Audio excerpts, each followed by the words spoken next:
You know, this guy has been a gentleman on and off the field, one of the most important Blue Jays of all time, and he was considered one of the best, if not the best, utility infielders in Major League Baseball history because of what he could do at any position. Of course, we have to talk about the guy they call Rance Mulliniks. Now, the native Tulare, California, born January 15th, 1956, spent most of his time at third base and designated hitter, and eventually ended up in Toronto in sort of like a fluke series of deals where he moved from California to the Royals to Toronto. Originally drafted as a shortstop, he made his major league debut in 1977 for the Angels, batting .269 in 78 games. He saw limited playing time over the following years with the California Angels until 79, but with the Kansas City Royals in 80 and 81. Now, he had been traded, get this, along with Willie Mays Aikens, from the Angels to the Royals for Al Cowens and Todd Cruz at the winter meetings in Toronto on December 6, 79, which eventually led, of course, to the Royals making to the World Series. Now, Craig Eaton was eventually sent to California to complete the transaction 4 years later on April Fool's Day, 1980.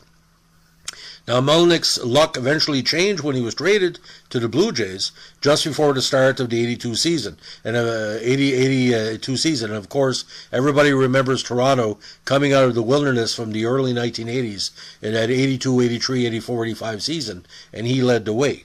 He was eventually converted to third base and appeared in over 100 games each year through the 1989 season. He batted over 300 three times, where the 300 batter for Toronto was a rarity, and this occurred in 84, 87, and 88, and demonstrated great patience at the plate. Now, he regularly posted on-base percentages near the 400 mark. In 1984, in a very important article in Sports Illustrated, he named him to their dream team as a utility outfielder. Now, he continued to put up considerable and respectful numbers, and eventually would get a World Series ring in 92.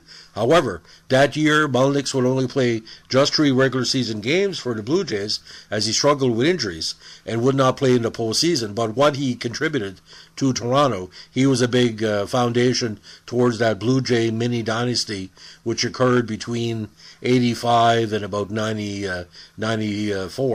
Now, in his career, Mulliniks secured a .272 batting average over 3,569 at-bats in 1,325 games, with 445 runs, 972 hits, 226 doubles, 17 triples, 73 home runs, 435 RBIs, 15 stolen bases, and 460 walks.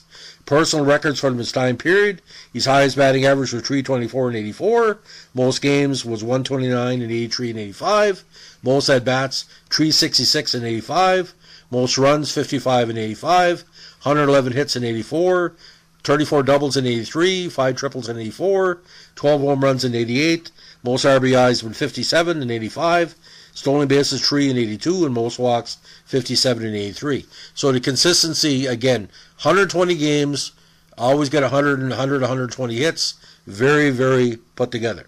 Now, when he retired after the 92 season, he had, again, 73 homers, 435 RBIs, and 445 runs.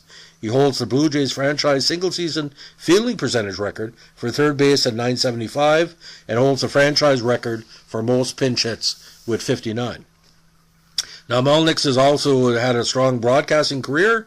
He had been a color commentator for the Blue Jays coverage on Rogers Sportsnet, and alongside Jim Houston and Jesse Barfield on CBC Sports in 07 and 08. In 2009, Mulliniks filled in for Jerry Remy for Boston Red Sox coverage of Nesson for the Red Sox May 29th, 31st road trip to Toronto. Now, Mulliniks is very active in real estate in Visalia, California. He's also coached at the College of Sequoias and, of course, operates the very successful Mulliniks Baseball School. Now, good things can be said about a lot of people. You can't say nothing but good things for Rance Mulliniks. Good person, great in the field, great role model. Every kid growing up in the 1980s and early 90s that wanted to learn infield, every coach would say, watch Rance Mulliniks, and this is the way to play a position. Not too high, not too low. He would never get too excited. I never saw him lose his temper. And one of the most interesting players to watch because everything was on the field. And you compare hockey players with baseball players is very strange. And I'll give an example. Mats Naslund was a big hero in hockey for the Montreal Canadiens in the 1980s. There was a lot of comparisons with Mats Naslund and Rance Mulliniks, even though it was two different sports. They were so consistent in their talent, it was effortless. And Rance Mulliniks could go out, have two good plays in the field, get a couple of singles, home run. He would score a run, do something on the base pads. Again, for what the talent he had, it was 150% what he did with his talent. And we're very proud to do this podcast today. So, ladies and gentlemen, if you like what we're doing with our Blue Jay Vintage podcast, let us know with a like, comment, and subscribe.